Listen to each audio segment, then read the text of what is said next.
Good afternoon, YouTube. This is Rybo at the workbench on a beautiful Saturday afternoon. So I've got the garage open and some natural light coming in. So you hear some cars in the background, some birds chirping, that's what that is. All right, you guessed it. Today we are talking about the Ontario Rat 2 classic, legendary budget knife. And my thoughts really don't differ, but if you're like me, you love watching reviews, so you'll stick around to watch mine. All right, let's get into it. So the Ontario Rat 2. So size comparison. So I'm going to compare it to what I have on hand. So Kershaw Skyline, and we'll throw the Spyderco Delica 4. So in terms of length, all these are almost exactly the same. The difference is when they are closed in the pocket, the profile. And this is where the Rat 2 just really blows the others out. So the Rat 2 is going to be just, you can tell, super thin. Obviously much thinner than the Delica because of that leaf blade. It's just really, really wide. So we'll get that out of here. But then I don't know if the camera really picks this up, but it is much thinner, at least in the pocket, than the Kershaw, really just because of that flipper right there. And it's a very sleek design. The Kershaw, I think, is probably the better looking knife, but it's a little more angular. This thing is just really smooth and really small in the pocket.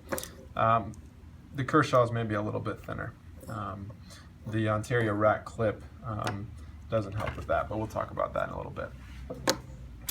Price on this knife. So this knife is, I think I paid $35 for it, but I did spring a little bit to get this sweet looking coyote brown or flat dark earth or desert tan, whatever they call this color.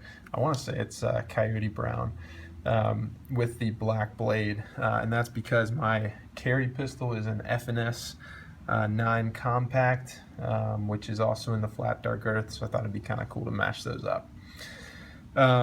I think if you get this with just the regular black scales and the non-blacked out blade, I want to say this runs like 25 bucks on Amazon. But you can get this in all kind of colorways. It all goes in between that kind of $25 to $35 range. You might find a steal at 20 or something sometime from a seller. But all in all, just a fantastic budget knife. It's Aussate steel, so not terrible. You're gonna have to sharpen this guy a little bit more. Does not hold an edge like, for example, the Skyline does with that, what is it, S30V steel. I probably said that wrong, but all in all, not bad. I mean, it takes a very nice edge, and does just fine. So in all my reviews, and I need to keep this brief because I'm going to try to keep all these review videos under 10 minutes. We're a third of the way there. But in all my review videos, I want to talk about form versus function, because I think that's really one of the best ways to evaluate a knife, and really anything, watches, whatever. So form versus function. This knife, I think I talked about the Kershaw Leak before as a knife that is all about form and not as much about function. I'm going to say this knife is the exact opposite of that. This knife, I think, is mostly about function and not a ton on form. And what I mean by that is, if I need to do some harder use task, like if I'm out in the yard, I'm going to be spreading mulch, I'm going to be cutting open 30 bags of mulch, I'm going for this guy. If I'm going to grab an orange or something out of the fridge, cut it up, I'm going with this guy too. Maybe the Spyderco Delica, that's a new knife to me, and I'm really liking that. But so far it's been this guy, and the reason is this guy is just a joy to cut with. Has that flat grind, has a great big grind at the end, ergonomically very nice. Overall, just a very functional knife, especially for the price, just incredibly functional. I don't think the form's there. It's not the best looking knife. It's not beautiful by any means. It's kind of weird. It's really curvy in a probably an age where like angular knives are a little bit more attractive. But it feels great. It works great. It's a great knife, but definitely leaning more on the function side. All right, so let's get into some pros and cons. Pros. Number one pro to this knife, in my opinion, is the action on this knife. This is by far, in my opinion, the best action for a knife of this price. You don't have to apply a ton of pressure, and it just flies out, and it locks up at about 50% there, and it just gives a very comforting sound when it comes out. So you deploy this knife, and you have immediate, you are immediately assured that that this thing is going to lock up. So that's the number one thing I like about this knife. Sometimes people struggle with the Kershaw Skyline. I sometimes struggle with that just because it's a different kind of system.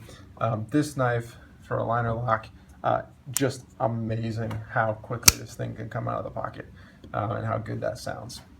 Also for a knife that is not in any way assisted, so it's not like the Leak that has a spring or anything, and I like that a lot.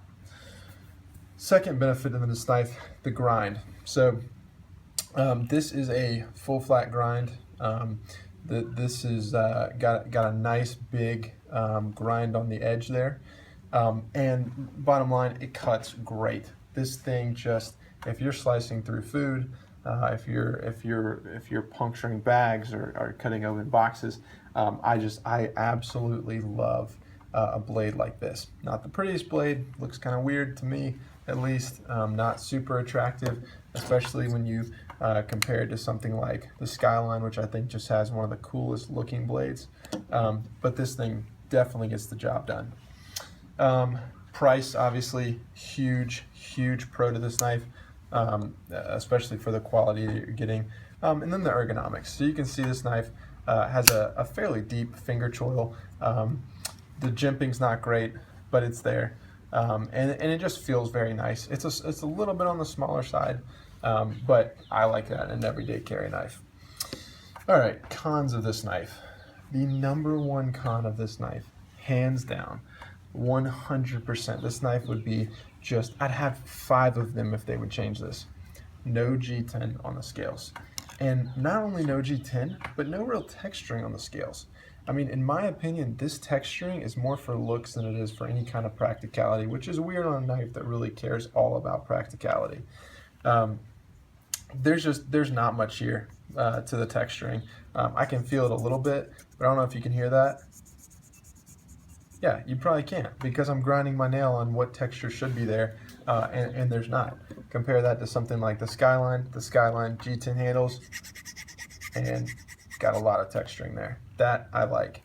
This I do not. I like the look of it. Looks really cool. Wish it was a lot grippier than it is. Next con, and really the only other con that I can see, the clip. I do not like this clip. It works fine.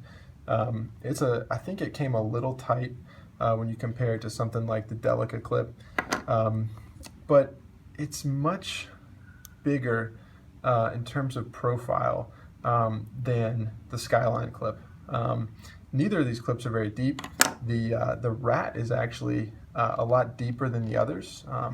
If I close this, you can see I'm not complaining about that in the pocket at all. I would much rather have a deep carry than something easier to pull out. That's just me.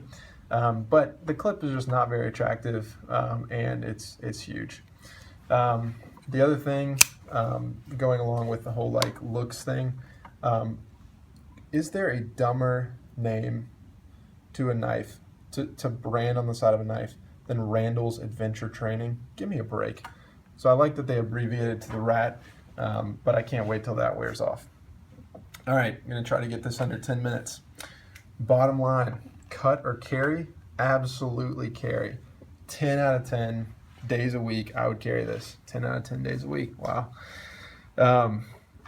Yeah, wow. Anyway, fantastic knife. Love it, have carried it for about 6 months now. It has definitely stood up, and I will definitely keep carrying it even with more expensive options like the Spyderco. Would definitely recommend this knife, and I will not be getting rid of this thing. All right, thanks. See you next time.